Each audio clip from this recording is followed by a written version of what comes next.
Philippines. I do have one very important point to make, and I think we have to discuss here. RSG has always been EXP lane centered.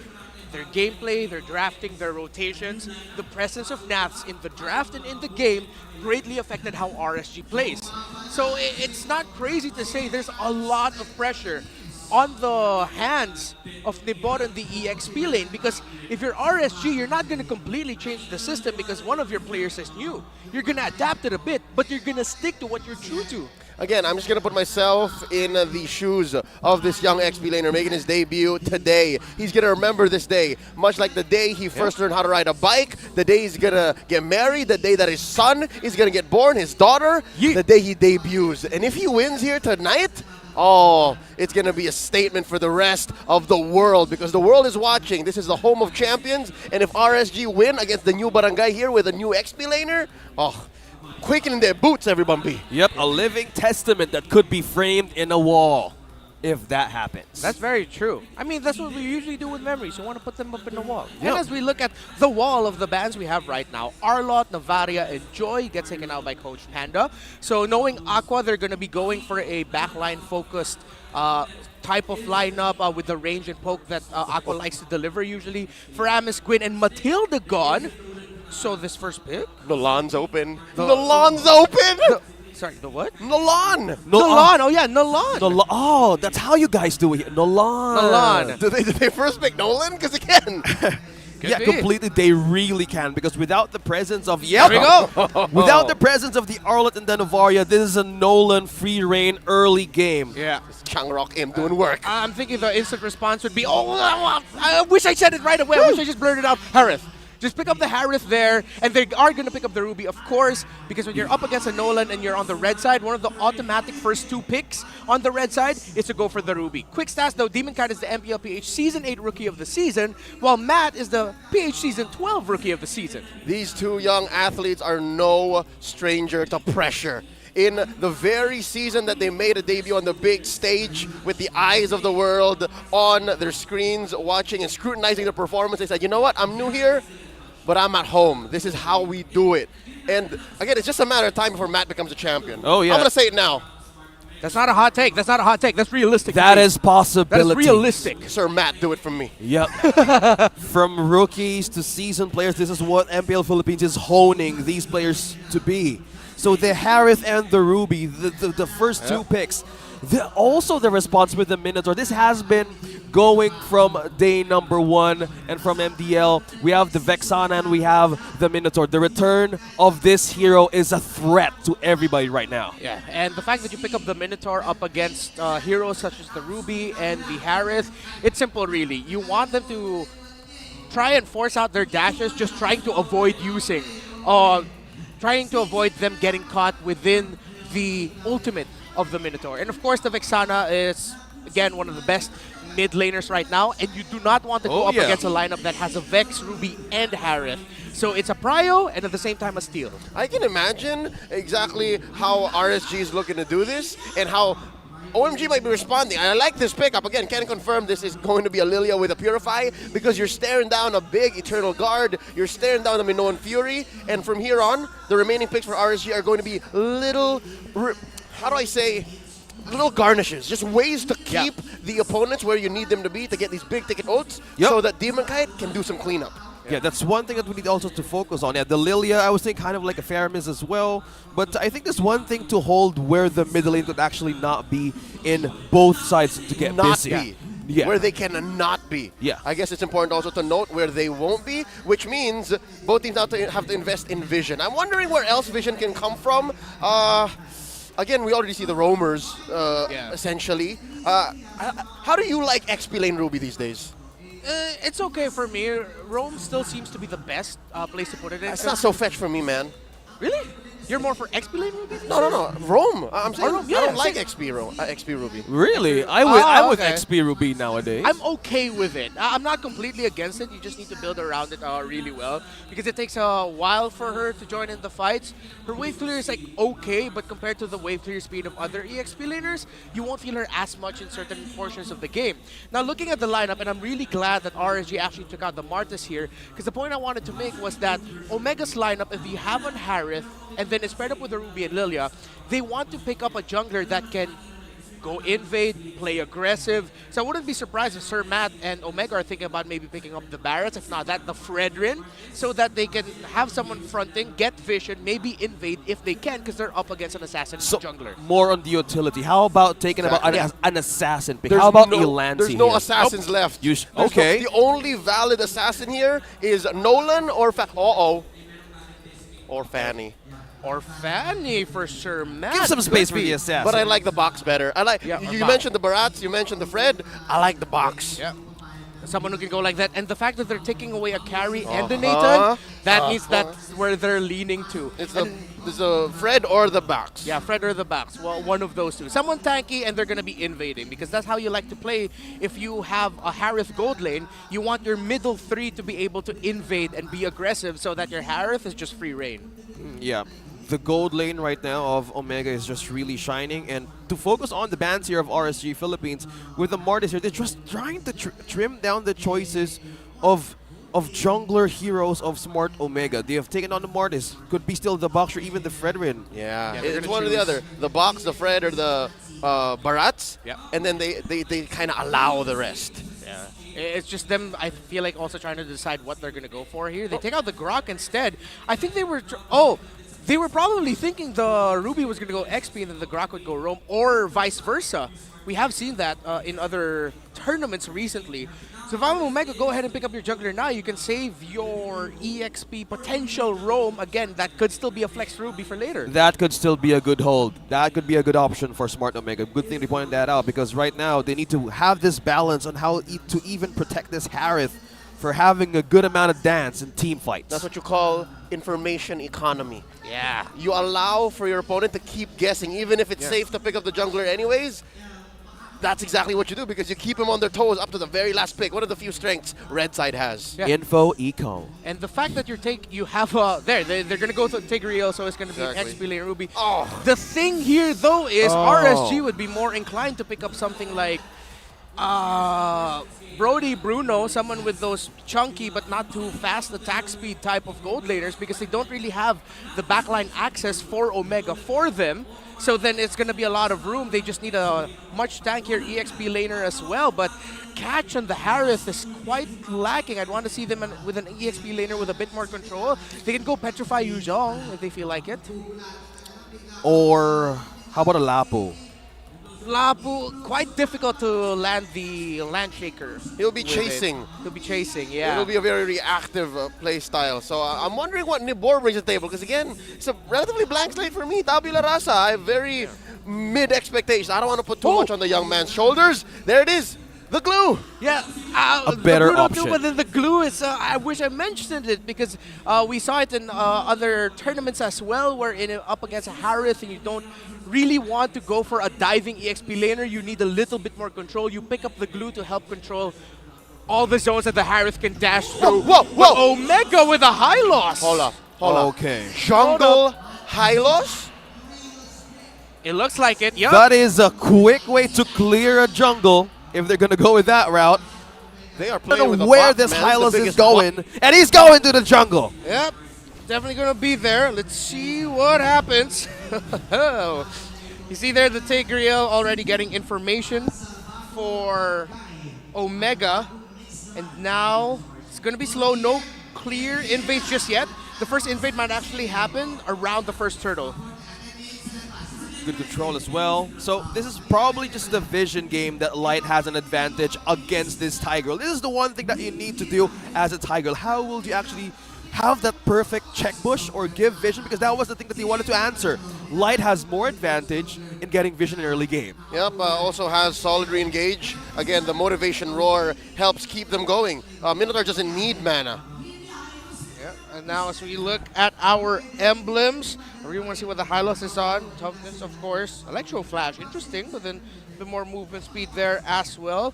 The glue going for the basic common emblems and just going for the 2 feet, so he wants to be able to rotate quickly as well, which is why I feel like RSG are already expecting a lot of invades and a lot of aggression in the jungle coming in from Omega. I think this is the advantage also about how Leo pointed out that the Ruby could actually be viable as a roam pick, and you're up against a glue. This is what you struggle with.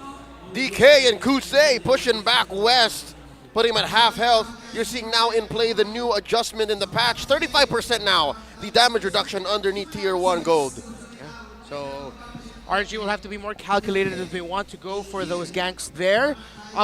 We have to really watch out for here is what happens after this first turtle. Because I feel like whoever gets it, if RSG gets it, they'll back off. If Omega gets it, they're invading. All right, here we go. The first turtle of the game. Matt out of mana. Turtle at a 10th of its health. Demon Guy coming for the steal. Matt secures. Okay. Completely, Omega takes the first objective.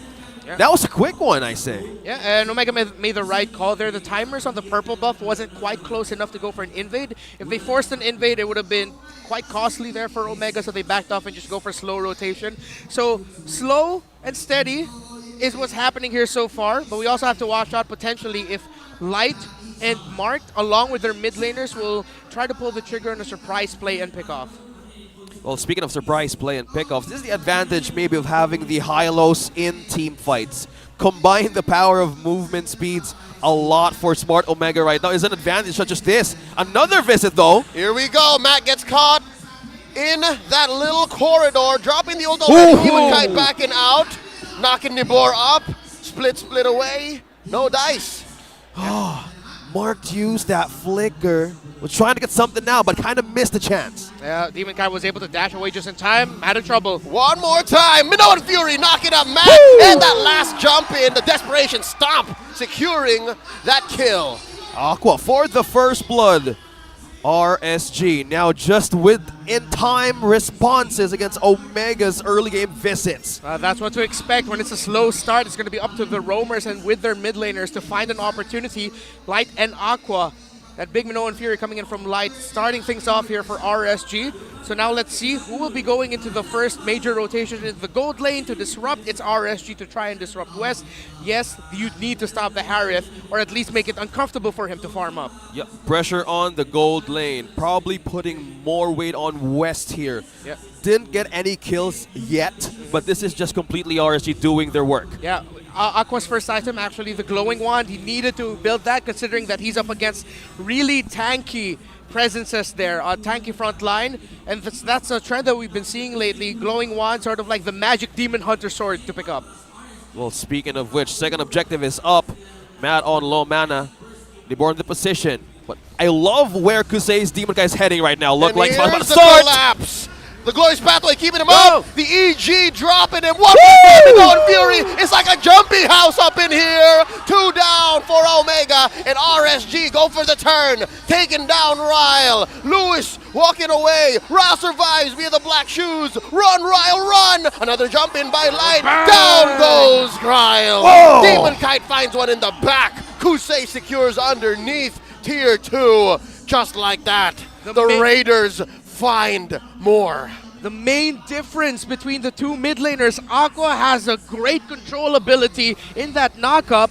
The Lilia, not so much. And you saw there how the Eternal Guard entry messed up the team fighting of Omega and helped set up all the burst coming out of Demon Kite. Aqua himself, the Minoan Fury, and even Nibor with a really great gank as the glue. My goodness, crowd control. This is RSG Task Force Overload Barangay Omega.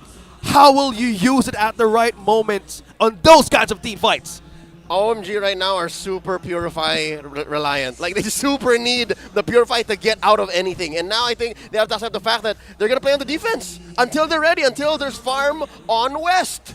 Let's see if Omega, they don't really have the best poke from their main damage dealer in the Harith. So a lot of the pressure for the clear and the management will come from the hands of Ryle. Omega need to find a way to slow things down so that they can get a bit of farm. But Demon Kite aggressive! Whoa! My goodness! Oh, I didn't expect Demon Kite would get the kill there. Black Shoes popped off, but Fractured just in time. Well, look at the damage, and then he just got the Blade of Heptasis. That moment he got that kill. Yep. And now RSG gonna force the issue, take down gold lane tier 1, and close the gap. They're gonna starve Omega starting now. And no turrets, not even the damage from all lanes from RSG. It's going to be really tough for Omega here. This might even triggering a surprise play might come in costly. They don't have like the burst damage just yet. The burst is on the side of RSG. If Omega picks someone off, it's going to be a 50-50. They're not even going to be sure if they're going to be able to land a kill. And another objective for RSG. As quick as it is, another turtle for this one. The lanes right now is just the problem of Omega. West Salmon drops Force. Salmon Force. West obliges. Wow. Picks a fight. Nibor holding out for his ult. And just like that, OMG are cordoned off. They can't even cross tier 2 threshold, man. Even Mark is struggling to fight against Nibor here. And there's a bush held by Omega. They're all thinking about it. And they all say, no, we can't take this fight. Not 7 minutes in, not 5K down. Yeah, the front line of RSG right now is tanky, and it's just such a lot of damage being pulled in the turret. I'm offended, says Lewis, feeding a kill over the West. They're not going to be able to defend tier 2 up top. But just like that, a little bit of breathing room. They get a shutdown, they get a kill. But what does Omega do with that? Well, let's see if they can get some room now that the glue isn't there, but it'll be back really quickly. Again, they'll just be stuck in their side of the river. The funny thing about the Omega lineup, it's countered by one item on the hands of Nibor, and that is the Radiant Armor. The point I made earlier about Omega lacking burst damage, well, they made a smart play. They saw the glue, and they brought him under the turret, who deals sort of burst damage, I guess, after like 2 more hits. It's true damage at It's that true point. damage at that point. So Omega made a good play, but if they do that in the middle of the jungle or anywhere else, it's not going to work out that well for them. Well, speaking of not working out, Omega needs more of the objectives rather than team fights. Answering all RSG's breadcrumbs is just a big of a problem. Even just check on the damage of West. Still a trouble part of the marksman of Omega. Yeah, with 8.5 minutes in, 10 seconds until the next Lord. Even Matt's struggling to keep his orange, right? Yeah. An EG dropped here. Nibor down to a third of his health, forced now to a split. RSG making a beeline for the Lord. Gentlemen, I'm getting flashbacks. Correct me if I'm wrong, but in the opening weeks of MPL Philippines Season 7, Smart Omega also rocked a lineup very similar. It was very, very magic heavy, and it only worked up to a certain point. And now, as we take a trip back memory lane, forcing out a glorious pathway to stop the forward surge of RSG. And just as that, another objective taken by RSG. Ultimates being used as a resource for fallbacks and retreat for Omega. Not looking good for the Barangay's first match against RSG. Yeah, we have to check the items, and the Lilia still not going to be enough here. They need more damage output from the Lilia especially, because alongside the Harith, up until the Harith gets the third item, is going to be the Lilia helping ease things up. But as the game goes on, RSG will start to feel the damage of Omega, even though they'll have Radiant Armors, maybe even BFBs, and other magic damage reduction items. Yeah, it's still going to be felt, but the question is, can Omega drag it on for that long? Oh no, down bottom. Demon Kai's in trouble. Lewis and Mark couldn't finish the job. See, we'll still get away. Yeah, still, ultimates used though. That's just how quick Demon Kite can escape though. Tower up top action! Here's the ult from Matt. Glorious pathway set in the knock-up. Nibor looking for one. Eternal Guard taking down the big Centaur. And they're down a man. Salmon Force dropped in by West. And they're trying to keep this turret. Not gonna do. Aqua takes it down. And just like that, RSG, like sharks in the water, swirling around the barangay, moves on to their next target. Mid lane inhibitor. Bottom lane, tier 2 taken down by DK. RSG, slowly but surely, taking a throwback. This is Death Ball at its finest. They can't go out even. Omega's looking for it to hold even in their own base. Turret being taken down as well. Last one standing down bottom. Yeah, textbook and fundamental RSG is just what we're seeing right now. Everyone knows exactly what they need to do. I really want to commend Nibor here.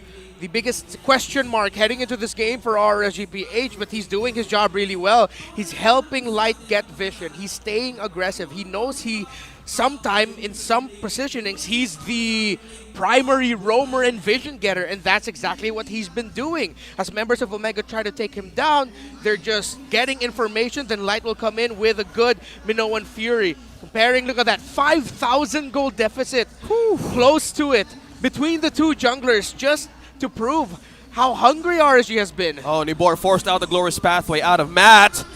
He got him! Grab, Nibor! grab. Where's he taking him? How far? Not enough damage. Matt able to retreat into his base. No inhibitors withstanding though, so not as well of a punish potential. Look at how deep West is. What's he doing down there? He's trying to clear out some Oh waves. no, Uh-oh. He spots Demon Kite. Can he pick this fight? There's a Zaman Force. DK trying to time it out. Uh-oh. Mark taking this bush, trying to protect him. Cavalry's West here. gets spotted by Light and Kusei. Down West goes. The Demon strikes. Looked like a bit of a miscalculation there by West. I feel like he could have gotten that recall off. He decided to cancel it, wait, see what he could get, and then RSG just quickly responded. Omega, at this point, can just stare and watch. No contest for this Lord. Again, the comeback's just going to come from making the most out of an RSG error, or somehow Lewis and Mark chaining the members of RSG under the base, getting help from the damage of the base, and hoping that West and Ryle have the items to burst down the members of RSG. Items and another objective for RSG, quickly melting it like butter on a corn sundae. Oh no. RSG. What? What? Yeah, this is what I do on the afternoons. What's a corn sundae? You have the char-broiled corn and butter. Oh, okay, that's what you meant. Yep, and this is just the damage of RSG showing up to the barangay. A difficult situation here, Leo. But the worst is yet to come. There's still a massive enhanced Lord marching down through mid. And the best that Omega can do is hope that they keep all of their base. That's it. I'm sure they're going to lose his inhibitor down bottom. And then this fight may be the last. Here we go. Lord marching in. Omega dropping the damage, pulling it over to the side. Going that way from Matt. They come in crashing. They come in jumping. Lumino and Fury. Spent up already. Cancelled. Matt very low. Nibor gets the grab, pulling him over. Ryle goes down. The base in jeopardy. Nibor goes down. And